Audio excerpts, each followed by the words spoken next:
Chapitre 15 du tome 1, partie 2. Adoration des bergers. Dès que le jour parut, les trois chefs des bergers arrivèrent à la crèche avec leurs présents.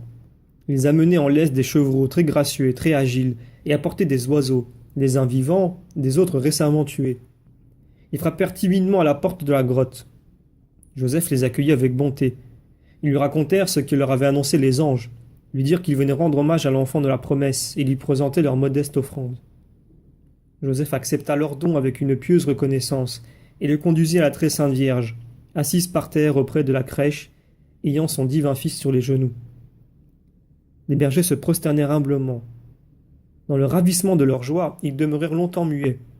Puis enfin ils chantèrent l'hymne qu'ils avaient entendu chanter aux anges, et un psaume dont je ne me souviens plus. Quand ils manifestèrent l'intention de se retirer, la très sainte Vierge leur mit à tous l'enfant Jésus dans les bras. Ils le lui rendirent en pleurant et quittèrent la grotte. Le soir, plusieurs bergers venus de la tour située à 4 lieues de Bethléem et accompagnés de leurs femmes et de leurs enfants apportèrent à la crèche des oiseaux, des œufs, du miel, du fil, de la soie écrue et des bouquets d'une plante à épis pleins de gros grains. Après avoir offert leurs présents à Joseph, ils s'approchèrent humblement de Jésus, auprès duquel la Sainte Vierge était constamment assise. Ils rendirent leurs hommages à la mère et à l'enfant, puis ils s'agenouillèrent et chantèrent le Gloria in excelsis, des psaumes et quelques cantiques. Je me souviens des paroles suivantes que je chantais avec eux. Ô petit enfant, vermeil comme la rose, tu parais comme un messager de salut.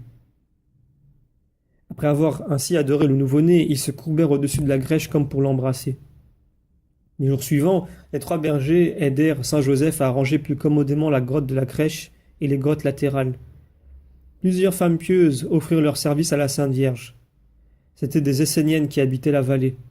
Elles avaient été appelées par Joseph qui les avait connues dans sa jeunesse, lorsqu'il fuyait ses frères.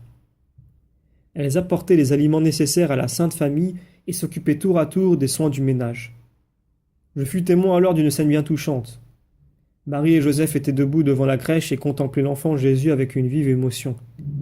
Soudain, l'âne plia ses deux genoux et inclina la tête jusqu'à terre. Au même instant, je vis Marie et Joseph verser des larmes. Sainte Anne envoya de Nazareth une de ses parentes, qui la servait pour visiter Marie. Elle était accompagnée d'un vieillard et tous deux apportèrent divers objets pour Marie. À la vue de l'enfant, ils furent profondément touchés et le vieux serviteur fondit en larmes. Marie conserva près d'elle la parente de sa mère, ainsi que l'avait souhaité Anne, mais le serviteur retourna au plus tôt afin de rendre compte de son message. Je vis ensuite que la Sainte Vierge dut quitter la grotte de la crèche avec l'enfant Jésus et sa nouvelle servante, pour se cacher dans celle où avait jailli une source après la naissance de Jésus-Christ. Joseph l'avait assez commodément arrangée. Elle y resta 4 heures cette fois. Plus tard, ayant eu l'occasion de s'y retirer de nouveau, elle y demeura 2 jours. Ils s'y réfugièrent par suite d'un avertissement intérieur, et en effet plusieurs personnes vinrent ce jour-là de Bethléem à la grotte. C'étaient, je crois, des émissaires d'Hérode. Les récits des bergers avaient propagé la nouvelle que des signes miraculeux s'étaient produits en ce lieu à l'occasion de la naissance d'un enfant. Je vis les émissaires adresser quelques paroles à Joseph, puis se retirer en se riant de la simplicité et de la pauvreté de ce saint homme. Après avoir passé environ 4 heures dans la grotte latérale, la Sainte Vierge revint à la crèche avec l'enfant Jésus. La position de la grotte de la crèche était charmante et la Sainte Famille y jouissait d'une douce solitude. Les bergers seuls venaient la visiter. Du reste, on ne s'inquiétait guère d'eux à Bethléem, car la ville était remplie de mouvements et d'agitation à cause du grand nombre d'étrangers qui, tour à tour, y survenaient. Mais bientôt, la nouvelle de l'apparition de l'ange aux bergers, à l'heure de la naissance de Jésus, se répandit dans le pays. Tous les braves gens des vallées entendirent parler du merveilleux enfant de la promesse, et ils vinrent tous, les uns auprès des autres, pour leur rendre leur hommage.